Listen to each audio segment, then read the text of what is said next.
Let me apologize. First, I was having difficulty getting into into the chat room to be able to join you, and so I'm a few minutes delayed. But I'm very happy to be with Acción Empresas and very much support the mission of this conference, which is to help companies to align with sustainable development objectives and with specifically the Objetivos de Desarrollo Sostenible of the United Nations.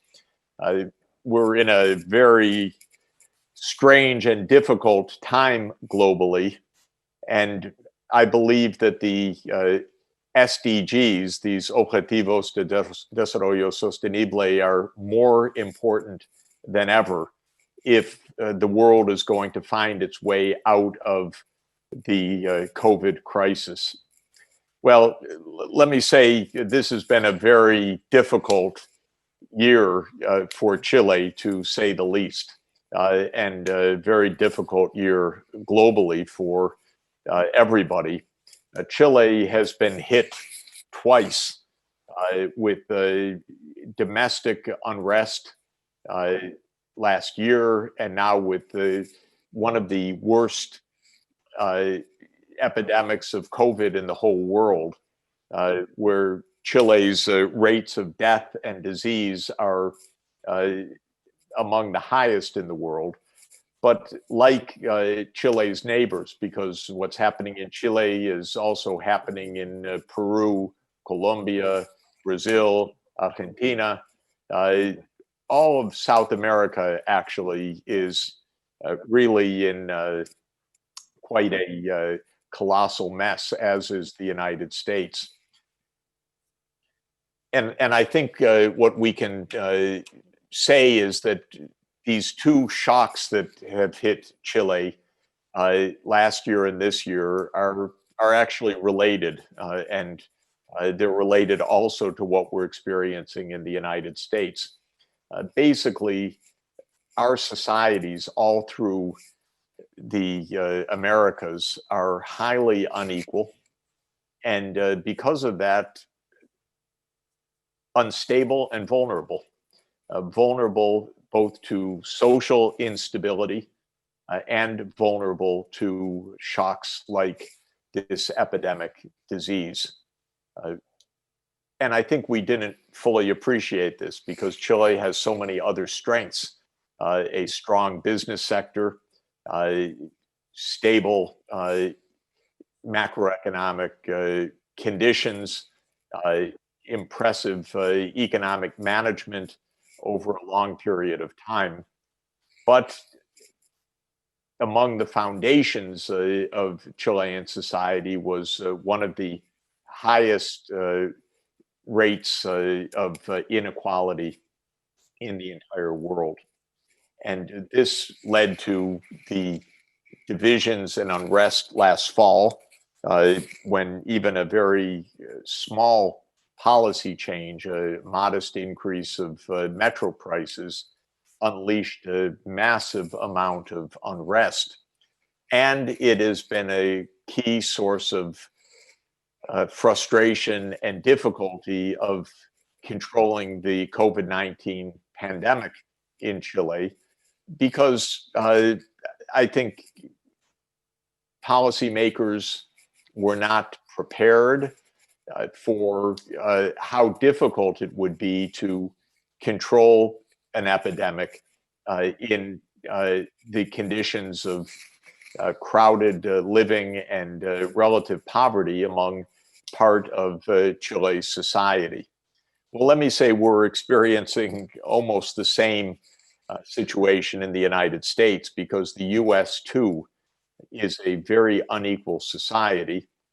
We have a much worse government than yours, I can tell you, a really crazy president who's as nasty and racist as can be. But one of the reasons that Trump came to power was that he played on the divisions in society and appealed to the worst instincts and tensions in the United States of resentment, racism, bigotry, and so forth. So in a way, Trump is also a symptom of a highly divided society. When COVID-19 hit both our countries, we could not create a effective government response, and we could not create trust in government, nor could we really create a coherent strategy to control the epidemic. And in Chile, after what looked like a good start in controlling COVID, the government lost control of the epidemic, especially among poor parts of society. And this is what happened in the United States also, though I would say the government never had a good moment in the United States. Trump has been simply an idiot from the start, not taking anything seriously. And as a result, we have about 190,000 deaths in the United States, which is astounding. Of course, Chile also has a very high rate of mortality, more than 11,000 deaths to date. And we're suffering from this inability now to act in unity and with trust. So this brings me back to the basic idea of the Sustainable Development Goals and why they're so important for us, because the reason that the world adopted Sustainable Development Goals to begin with was to overcome two huge crises of global society. One is inequality, the fact that our societies are not fair and not inclusive. And so at the core of the Sustainable Development Goals is the idea of social inclusion and the idea of universal access to social services like healthcare, education, and access to a safe environment. The other reason that the SDGs were adopted was the growing environmental crisis that the world faces, of which COVID is actually an example. It's a kind of environmental crisis, though, of course, we feel it as a health crisis. It's also an environmental crisis. The reason is that it is an example of a disease that has spread from animals to people because of the disruption of the animal ecosystems. In the case of COVID, we know that this is a spread of a disease from bats, especially horseshoe bats of Southwest China, to human beings.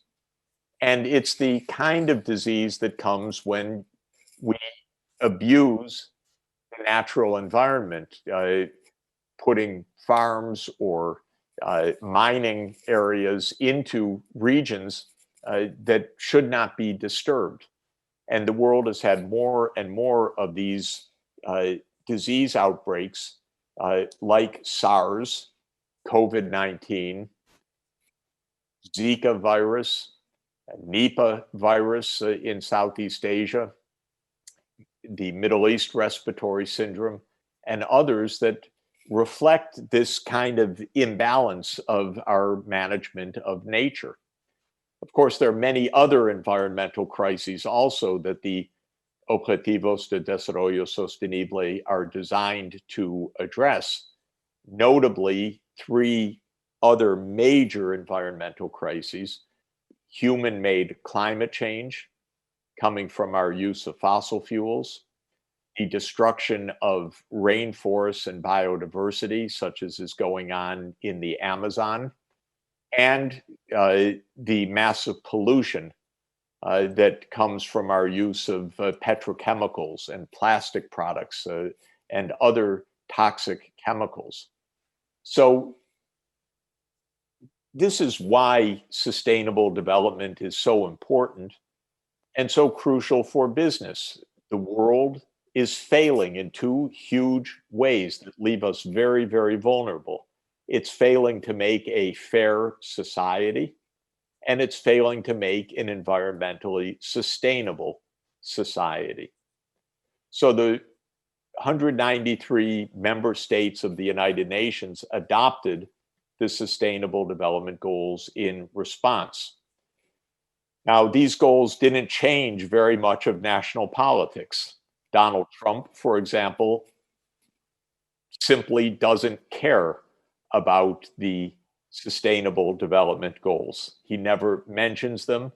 He doesn't care about human-induced climate change. He doesn't care about the destruction of the environment.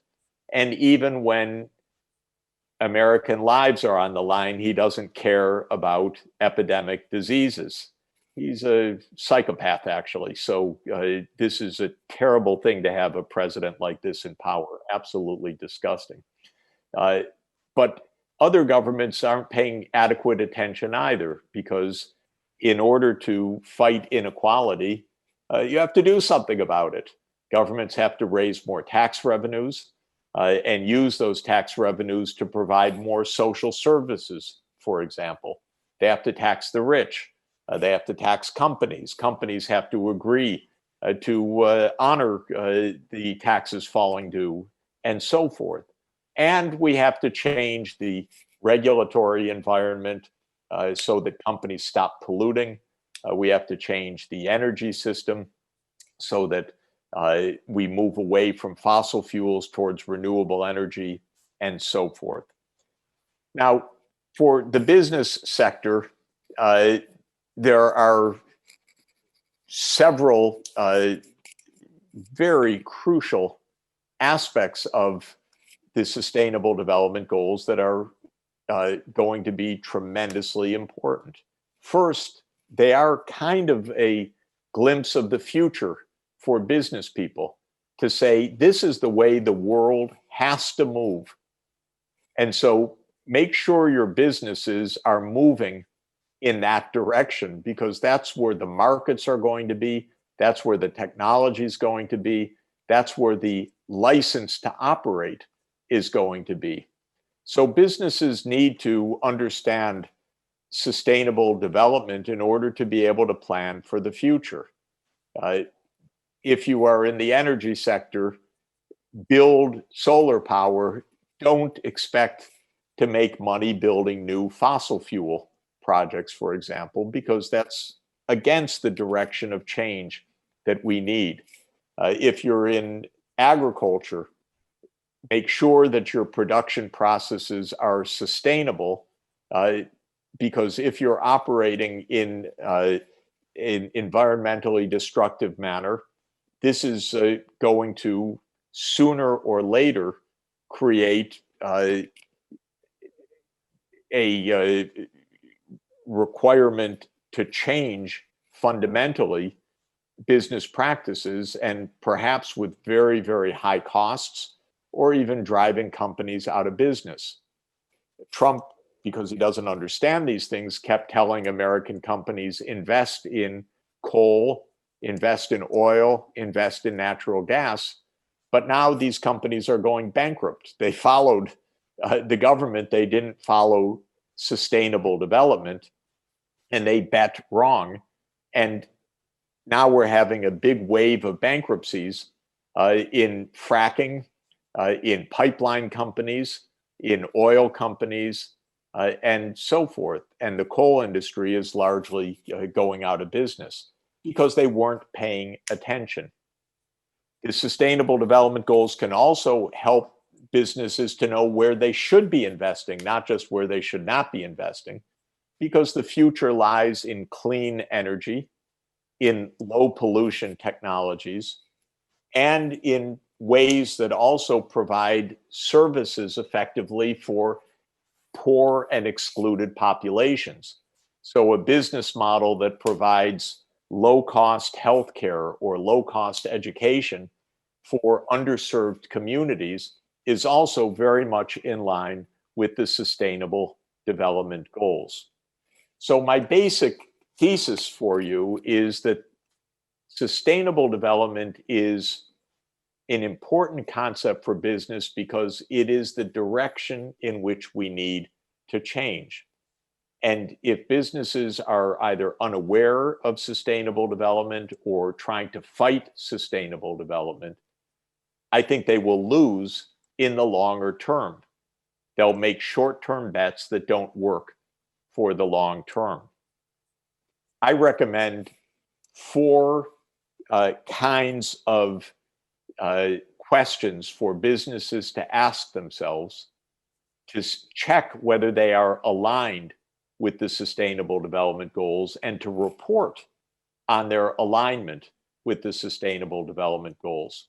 So the first question that every business should ask is, what we produce and sell, is this a good thing or a bad thing? So if you're producing coal, oil, or gas, I would say more bad thing than good thing. If you're producing unhealthy foods, more bad than good. If you're producing weapons of violence, bad rather than good.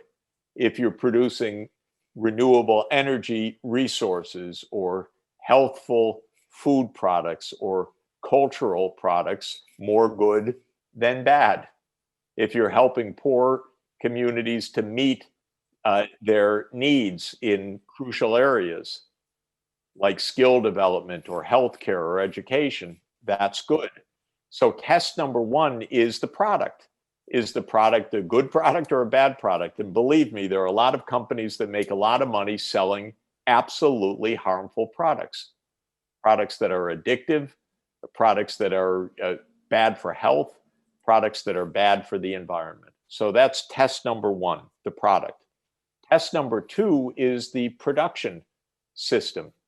Is the way you produce the products sustainable? Are you taking advantage of low-cost labor or child labor? Or are you polluting the environment? So all the questions of sustainability of production are the second big question. The third big question is the value chain of the company.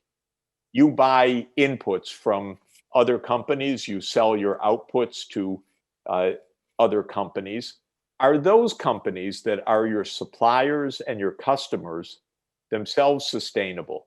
Because if you're buying inputs that use child labor to produce or that are heavily polluting, your own company may be doing okay, but your value chain is not sustainable.